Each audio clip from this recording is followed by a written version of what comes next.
Find the degree measure of the following angles using your protractor. तो अब मैं यहाँ पे प्रोट्रैक्टर रख के इस पे मेजर नहीं करूँगा, ये आपके लिए बहुत सिंपल एक्सरसाइज है। प्लीज़ एक प्रोट्रैक्टर ख़रीद लो, अगर अभी तक नहीं ख़रीदना है, डी ख़रीद लो जाके स्टेशनरी शॉप से, और उसको रख के इन एंगल्स को मेजर करना है आपको। उस डी को, फिजिकल डी को, प्लास्टिक वाले डी को यहाँ पे रखना है और मेजर करना है। तो डी पे मेजर करना है। अभी इससे पहले हमने सीखा था, फिगर्स थी उसमें हमें दिख रहा था, तो आपको डी कहाँ पे रखना है। जैसे इस वाली फिगर में डी कैसे रखोगे, इस वाली फिगर में, पहले वाली फिगर में डी कैसे रखोगे। तो डी आपको, देखो मैं छोटा सा डी बनाऊंगा, आपको डी कुछ इस तरह से रखना है ना, यहाँ पे ऐसे करके डी रखना है। बड़ा होगा इससे, बट मैं छोटा सा ही बना रहा हूँ, सो दैट जो डी का जो सेंटर वाला पार्ट है वो हमेशा इस एंगल के वर्टेक्स का लाई करे, है ना। डी को घुमा के नहीं रखना है। देखो डी को ऐसे नहीं रख देना कि नहीं, मैं डी को सिर्फ सेकंड वाली फिगर में शो करता हूँ, थर्ड वाले में शो करता हूँ। तो इसमें अगर तुम इस वाली फिगर में शो कर रहा हूँ, इसमें डी ऐसे नहीं रखना है कि मैं वर्टिकली ही यूज़ करूँगा डी को, हमेशा ऐसे डी नहीं रखना है ना। डी इस तरह से नहीं रखना है।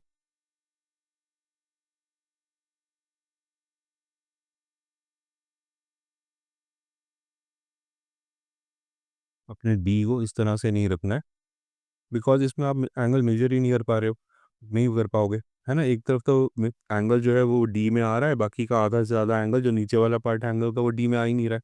तो डी यूज़ करने के लिए हमेशा आपको क्या करना है कि डी में जो उसका बेस होता है, जो ज़ीरो होता है, उसको एक आर्म के साथ अलाइन करना है। उसके वर्टेक्स को हमेशा एंगल के, डी का जो सेंटर पार्ट होता है उसको एंगल के वर्टेक्स पे रखना है, फिक्स पॉइंट पे इस वाले में रखना है। जैसे डी के सेंटर को यहाँ पे रखना है, डी के सेंटर को सेकंड वाली फिगर में यहाँ पे रखना है, डी के सेंटर को यहाँ पे रखना है, और हमेशा एक आर्म को along the 0 degree of D, है ना। तो इस वाले में 0 डिग्री पे अलाइन करोगे, इस वाले में इस पे रख लो या दूसरे वाले पे रख लो, इस वाले में इस पे 0 डिग्री को रखो। जैसे इसमें अगर 0 डिग्री पे रखोगे तो तुम्हारे डी की शेप कुछ ऐसी बन जाएगी।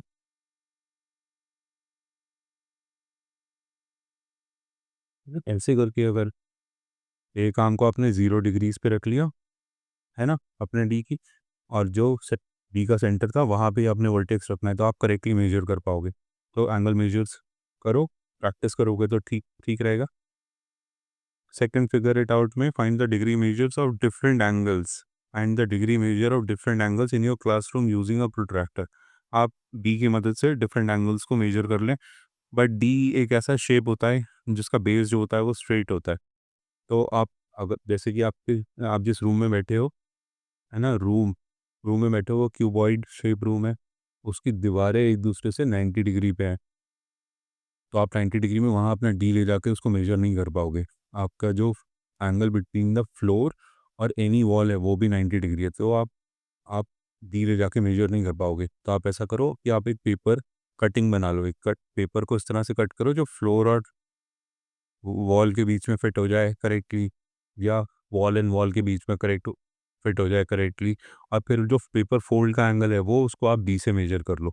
अगर आपको डी से डायरेक्टली कुछ मेजर करना है तो जिस डेस्क पे आप बैठ के अपनी स्टडी करते हो, आप उसके कॉर्नर्स पे एंगल्स होते हैं, उन एंगल्स को मेजर कर सकते हो with the help of the D.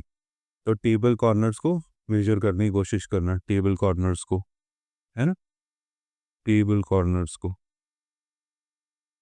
Table corners को यूजुअली 90 डिग्री के आते हैं।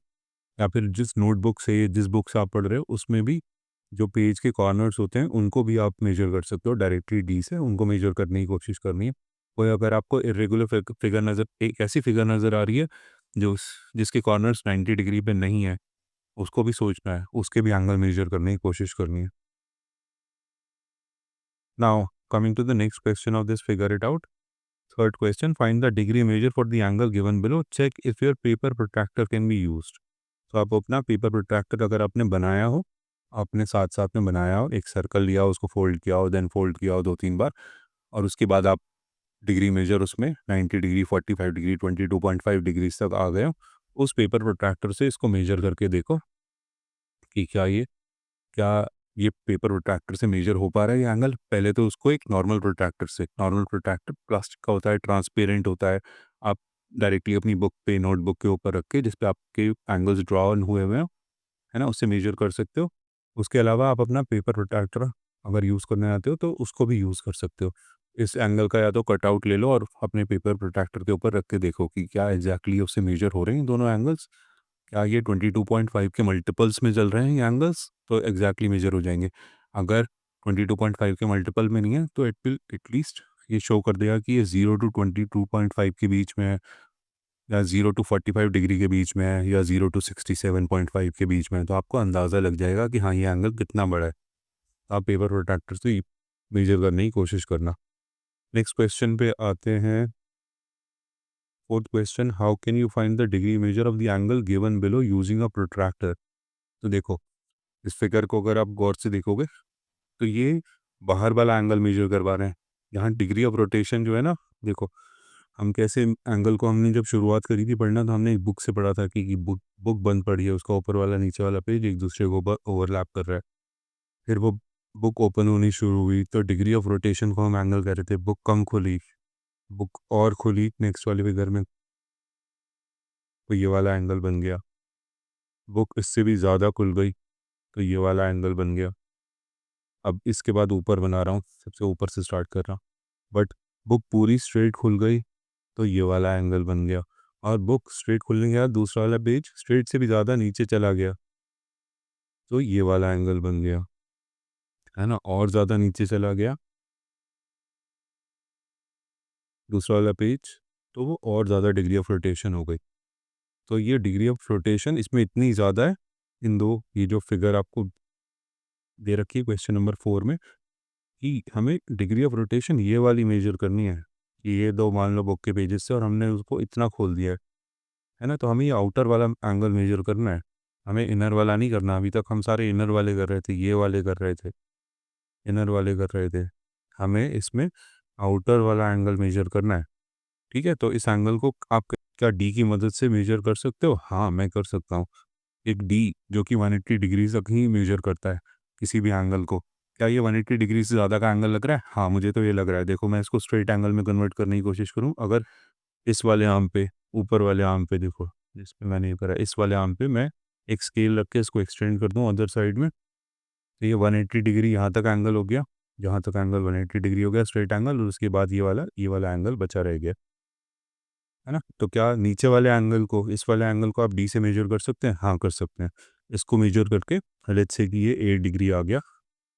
8 डिग्री मतलब ए एक वेरिएबल डिग्री है ना। देखने से लग रहा है कि 70-80 डिग्री आ जाएगा। मान लो कि ये 70 डिग्रीज आ गया। ऊपर वाले स्ट्रेट एंगल का कितना मेजर होता है? 180 डिग्री। तो इस पूरे एंगल का कितना मेजर होगा? 180 + 70। इस तरह से आप कर सकते हैं। यहाँ मैंने एग्जैक्टली मेजर नहीं किया है। 180 + 70 हो जाएगा आपका 250 डिग्रीज को, अगर आप ऐड कर देंगे दो एंगल्स को। मैं ये कह रहा हूँ कि जब भी आपको एक ऐसा एंगल मेजर करना हो, देखो एक और तरीका बताता हूँ। बजाय स्ट्रेट लाइन, एक लाइन को एक्सटेंड करके स्ट्रेट करके बाकी का एंगल मेजर करने के, आप क्या कर सकते हैं, मैं एक और तरीका बता रहा हूँ कि जो एंगल आपको मेजर करना है, वो स्ट्रेट एंगल से बड़ा लग रहा है, उसमें कोई भी एक लाइन खींच लो, है ना। कहीं पे भी किसी भी डायरेक्शन में एक लाइन खींच लो, थोड़ा सा बड़ा सा खींचना लाइन, है ना। ऐसे करके एक लाइन खींच लो जो भले किसी भी लाइन से स्ट्रेट ना हो। तो आप जो लाइन खींचने के बाद दो एंगल्स बचेंगे वो हमेशा आप अपने डी से कैलकुलेट कर पाएंगे। जैसे कि आप ये वाला एंगल मेजर कर लीजिए, है ना। अपने डी को इस तरह से रखना है कि उसका सेंटर यहाँ पर है, उसका ये वाला आर्म 0 डिग्री पे आए और इससे मेजर कर लो। नेक्स्ट टाइम अपने डी को यहाँ पे इस तरह से रखना है कि उसका सेंटर यहाँ पे आए, उसका 0 वाला आर्म यहाँ पे आए नेक्स्ट वाले में। उसके बाद आपको ये वाला एंगल मेजर हो जाएगा। इस वाले एंगल को, है ना, और इस वाले एंगल को अगर आप ऐड कर दोगे तो आप अपना ये कंप्लीट एंगल आप कैलकुलेट कर सकते हो। अगर ये डिफ़िकल्ट लग रहा है, सिंपल तरीका यही है, किसी भी एक लाइन को पकड़ो और उसको स्ट्रेट लाइन आउट कर दो स्केल से। ये 180 डिग्री बन गया, बचे हुए एंगल को मेजर कर लो, 180 प्लस कर दो, आपको आंसर मिल जाएगा। इस लाइन को स्ट्रेट नहीं करना, आप दूसरी लाइन को भी स्ट्रेट कर सकते हो। ये कह रहा हूँ कि आप चाहो तो इस वाली लाइन को स्ट्रेट कर लो स्केल रख के, है ना। तो फिर पहले ये 180 डिग्री एंगल बन गया और इस वाले को मेजर कर लो, 180 में ये ऐड कर दो। तो हाँ, सिर्फ एक सिंगल प्रोट्रैक्टर की मदद से ही और स्केल की मदद से, नहीं तो प्रोट्रैक्टर का जो नीचे वाला पार्ट होता है डी का, स्ट्रेट वाला पार्ट जो होता है, उस स्ट्रेट वाले पार्ट से भी आप स्ट्रेट लाइन बना सकते हैं किसी भी रे से। हाँ, हम मेजर कर सकते हैं।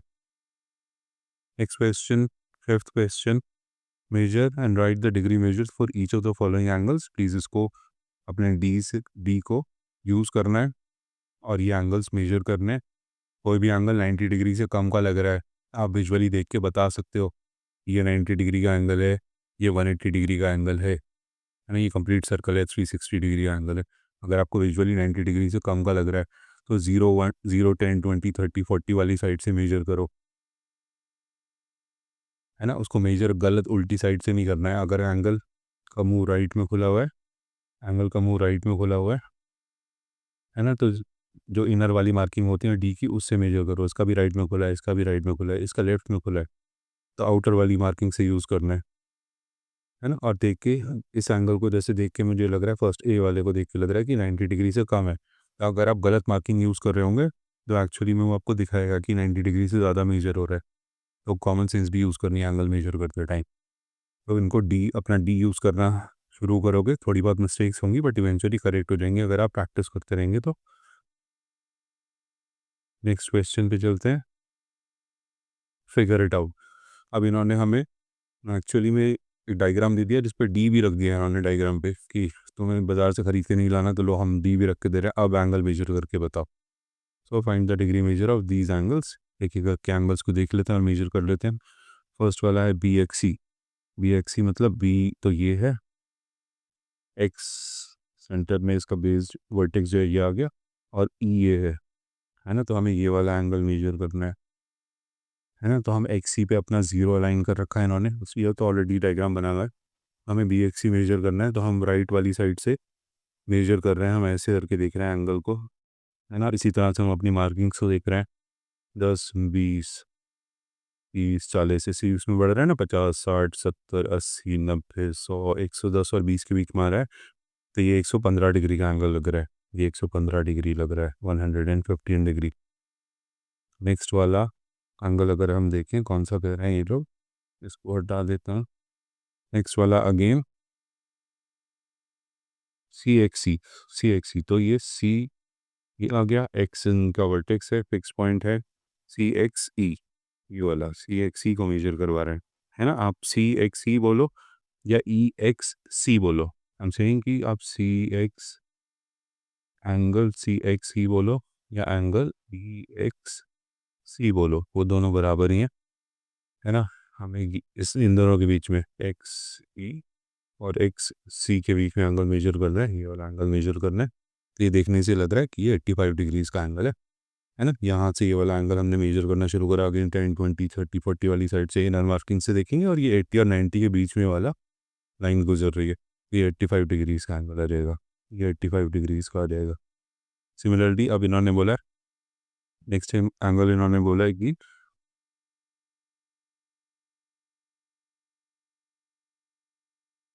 नेक्स्ट एंगल इन्होंने बोला है ए एक्स बी।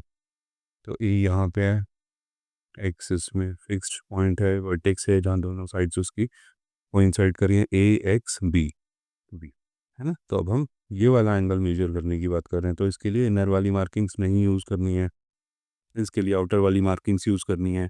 ए एक्स सी एंगल जो ए एक्स बी एंगल, इस ये वाला एंगल देखने से भी लग रहा है ए एक्स बी एंगल ये 90 डिग्री से कम है, तो आप आपको ये वाली मार्किंग यूज़ नहीं करनी है। 120 और 110 के बीच में 115 नहीं लिखना है, इसको इसको 115 नहीं लिखना है ना। इसको आपको क्या लिखना है, इसको 65 लिखना है, बिकॉज आउटर वाली मार्किंग यूज़ हो रही है। हम ये वाला एंगल अगर एक्स के पास देखोगे, हम ये एंगल मेजर कर रहे हैं, तो हमारी नीचे से अगर ए एक्स से हम एंगल ओपन करना शुरू करेंगे अपना, ऐसे करके ये बढ़ रहा है बढ़ रहा है बढ़ रहा है और यहाँ तक गया है।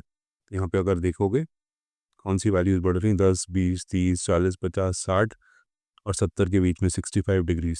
सो ए एक्स भी हमारा आ रहा है 65 डिग्रीज, है ना। इसको 115 डिग्री गलत तरफ से मार्किंग नहीं करनी है, बस यही समझना है कि गलत तरीके से मार्किंग नहीं करनी है, थोड़ी सी कॉमन सेंस यूज़ करनी है। ये अक्यूट एंगल है, दिख रहा है मुझे कि ए एक्स बी जो है एक अक्यूट एंगल है, 90 डिग्री से कम का है।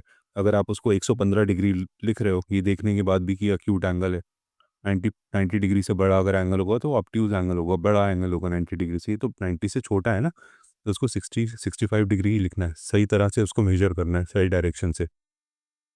नेक्स्ट वाला भी देख लेते हैं कौन सा एंगल पूछ रहे हैं। नेक्स्ट एंगल पूछ रहे हैं बी एक्स सी, है ना। एक सेकंड पुराना वाला सब कुछ बता देता हूँ मैं डायग्राम में। बी एक्स सी, तो बी ये रहा, एक्स ये रहा हमेशा की तरह से, सी ये रहा, है ना। तो अब क्योंकि एक भी इसकी वर्टेक्स, एक भी जो इसका आर्म है एंगल का जीरो पे लाई नहीं कर रहा है, तो हम कोई भी सेट ऑफ मार्किंग्स यूज़ कर सकते हैं, इनर वाली भी आउटर वाली भी, है ना। बड़ी वैल्यू से छोटी वैल्यू को माइनस करेंगे तो उसका डिग्री मेजर आ जाएगा। हमें ये वाला एंगल मेजर करना है, छोटा सा एंगल है ना। तो चलो पहले आउटर वाली मार्किंग्स यूज़ करके देख लेते हैं। आउटर वाली में आ रहा है 65, 65 और 95, है ना। यही तो आ रहा है 95 और 65। जो बी एक्स है वो 65 पे लाई कर रहा है आउटर वाले के हिसाब से, और जो सी एक्स है वो 95 पे लाई कर रहा है आउटर के हिसाब से। 65 माइनस 95 माइनस 65 इज इक्वल टू 30 डिग्रीज, है ना। इनर वाली मार्किंग भी देख लेते हैं यहाँ पे, तो ये शायद 115 है, 115 है, और दूसरी वैल्यू जो है इनर वाली मार्किंग पे ही वो 85 है, 80 और 90 के बीच में ना यहाँ पे, तो 85 है। यहाँ से इसको ही माइनस करके देख लो, तो 115 माइनस 85, 30 आ रहा है अगेन। हाँ अगेन 30 डिग्रीज आ रहा है, अगेन 30 डिग्रीज आ रहा है। डिग्री सुपर स्क्रिप्ट में है, डिजिट के ऊपर छोटा सा ही मान बनाना है डिग्री का, है ना। नहीं तो जीरो पूरा बना दोगे तो 30 डिग्री की जगह 300 नजर आएगा, जैसे मैंने बना रखा था। एनीवे समझाने की बात यह है कि अगर एंगल का ही काम जीरो पे नहीं है तो आप कोई भी सेट ऑफ मार्किंग ले सकते हो। अगर आउटर ले रहे हो तो आउटर सेट ऑफ मार्किंग पे ही दोनों वैल्यूज़ देखो, बड़ी वैल्यूज़ में से छोटी वाली को माइनस कर दो, उसका डिग्री मेजर आ जाएगा। अगर इनर वैल्यूज़ देख रहे हो तो दोनों दोनों आर्म्स को इनर वैल्यू से देखो। ये नहीं करना गलती कि एक को इनर वैल्यू से देख लिया, एक को आउटर से देख लिया, है ना। जब एंगल मेजर कर लो उसके बाद कॉमन सेंस भी अपनी यूज़ करनी है, विजुअली देखना है एंगल को कि ये कितना डिग्री का एंगल लग रहा है। जब आप मिस कैलकुलेशन करोगे तो आपको एक्चुअली नज़र आ सकती है। नेक्स्ट फिगर इट आउट में लिखा है find the degree measure of all these angles, find the degree of measure of all these angles. ये सारे डिफरेंट एंगल्स हैं, इन्होंने इसके ये रेज भी बना रखी है। Angle P Q are, P Q are मतलब ये वाला एंगल जो पहली वाली लाइन बनी हुई है, ये वाला एंगल क्यू के पास, एंगल की वर्टेक्स के पास देखोगे मैं लाइन डाल रहा हूँ, ये है पी क्यू आर। नेक्स्ट वाला एंगल है पी क्यू एस, तो ये जो सेकंड लाइन पड़ी हुई है आई थिंक ये पी क्यू एस की है। तो आपको एक वर्टेक्स पी क्यू लेनी है, अगर आप पी क्यू एस कर रहे हो, मेजर कर रहे हो, दूसरी वर्टेक्स आपने क्यू एस लेनी है, क्यू एस को मेजर करना है। अगर आपने पी क्यू को जीरो पे रख दिया तो क्यू एस को मेजर करना है पी क्यू एस के लिए। अगर आप पी क्यू आर मेजर कर रहे हो तो पी क्यू को जीरो पे रखना है और आर वाली वर्टेक्स मेजर करनी है। अगर आप पी क्यू टी मेजर कर रहे हो तो पी क्यू को जीरो पे रखना है और क्यू टी मेजर करना है ना। ये अपना डी यूज़ करने से आपको आ जाएगा। ये तीनों एंगल्स डिफरेंट हैं, ये अप्रिशिएट करना आ जाएगा कि हाँ ये तीनों एंगल्स डिफरेंट है, विजुअली भी देखने में डिफरेंट लग रहे हैं। जैसे कि ये वाला एंगल स्मॉल होगा अगर इन तीनों को रख दिया जाए, फिर इससे थोड़ा सा बिगर होगा तो इसको मीडियम मान लेते हैं, और ये बिग होगा। देखने में भी लग रहा है कि सबसे small angle P Q R होगा, followed by P Q S, followed by P Q T.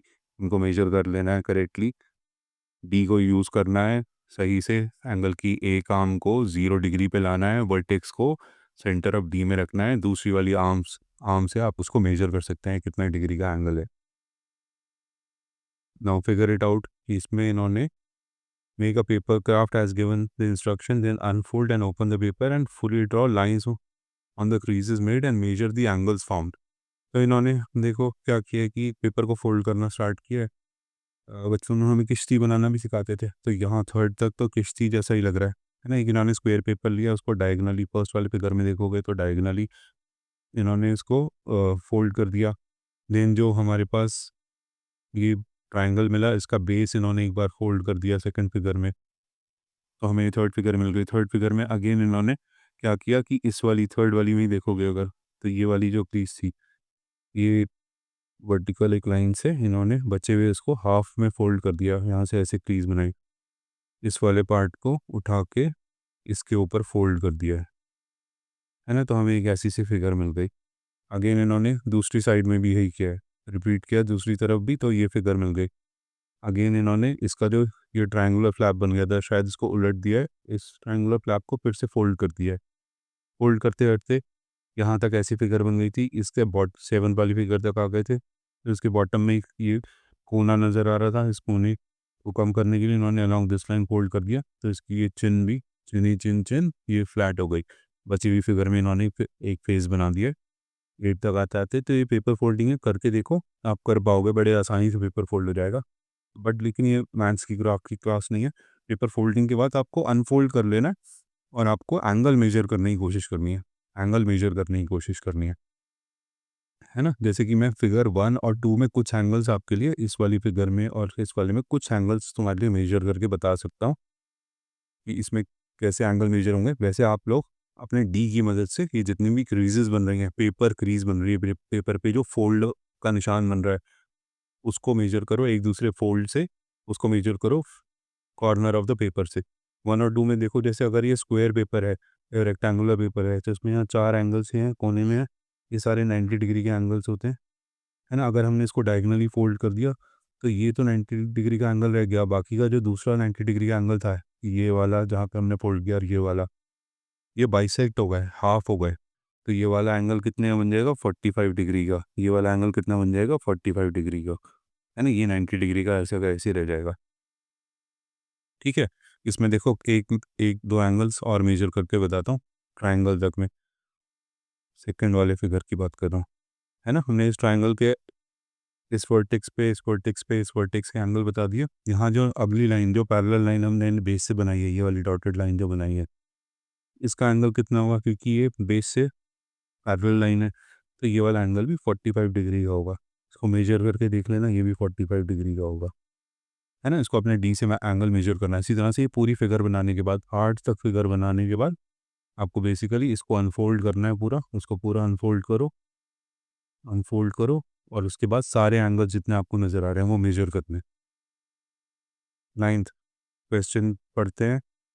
Major all 3 angles of the triangle shown in this figure and write the measure down, write the measures down near the respective angles. Now add up the 3 measures. What do you get?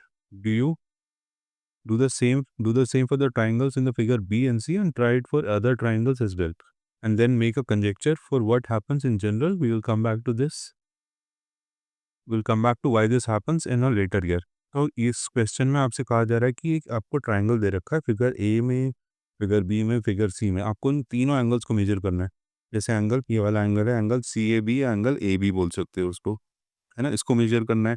Then angle A C B को measure करना है, इसको angle C B बोल सकते हो, है ना। और दूसरा वाला, लास्ट वाला जो एंगल बच गया, उसको angle C B A B बोल सकते हो या एंगल बी बी बोल सकते हो। तो ये कहने की कोशिश कर रहे हैं कि आपको ये तीनों एंगल्स पहले तो मेजर करो। मेजर करो, एंगल ए कितना है, एंगल बी कितना एंगल सी कितना है। ये क्वेश्चन मार्क बना रहा हूँ मैं टेढ़े मेढ़े, है ना। Similarly A B C first A वाली फिगर के लिए करो, सिमिलरली बी फिगर के लिए भी करो, सिमिलरली सी फिगर के लिए भी करो। और तीनों ही फिगर्स में आपको क्या करना है, जैसे फर्स्ट वाली फिगर में एंगल ए को ऐड करो एंगल बी से, फिर उसको एंगल ऐड करो एंगल सी से, एंगल सी से। तो आपको इसकी वैल्यू लेनी है, angle A plus C, B plus C. अगर इसको 1 2 3 एंगल कह दिया जाए, एंगल 1 2 3, इसमें भी अगर हम उसको एंगल 1, उसको एंगल 2, इसको एंगल 3 बोल दें, इसमें भी हम इसको एंगल 1 2 3 बोल दें, ये तीनों ट्राइंगल्स के लिए डिफरेंट होंगे रिस्पेक्टिवली। तो उन्होंने ये बोला कि एंगल फर्स्ट वाली ए फिगर में भी एंगल 1 2 3 मेजर करो और उनको ऐड करके देखो क्या वैल्यू आ रही है। बी वाली फिगर में भी 1 2 3 आप मेजर करो ताकि आपको एंगल मेजर करने की प्रैक्टिस हो जाए, और फिर उनकी वैल्यूज़ को ऐड कर दो। सिमिलरली सी में भी ऐड करके देखो तो आपको क्या फिगर मिल रही है। आपको जो फिगर मिलनी चाहिए, मैं ऊपर लिख रहा हूँ, वो 180 डिग्री के अराउंड मिलेगी। उसमें कुछ डेसिमल्स का, कुछ एंगल्स, कुछ डिग्री एंगल्स का डिफरेंस हो सकता है मेजरमेंट में, है ना। मेजर जब आप कर रहे होते हैं तो उसमें थोड़ी सी इनएक्यूरेसी आती है। कभी कभार एंगल 60 डिग्री का होता है, हो सकता है आप उसको 61 डिग्री कर लें, बट आपको इवेंचुअली 180 डिग्री के आसपास के एंगल्स मिलेंगे जब आप तीनों एंगल्स को ऐड कर देंगे। तीनों एंगल्स ऑफ ट्राइंगल्स को ऐड करेंगे तो आपको 180 डिग्री मिलेगा। ये क्यों मिलेगा, ये नेक्स्ट हायर क्लासेस में पढ़ने की कोशिश करेंगे, बट ये आपको समझाने की कोशिश कर रहे हैं कि जब भी आप ट्राइंगल के एंगल्स को ऐड कर देंगे तो sum of angle of triangles, sum of the angles of a triangle is 180 degree.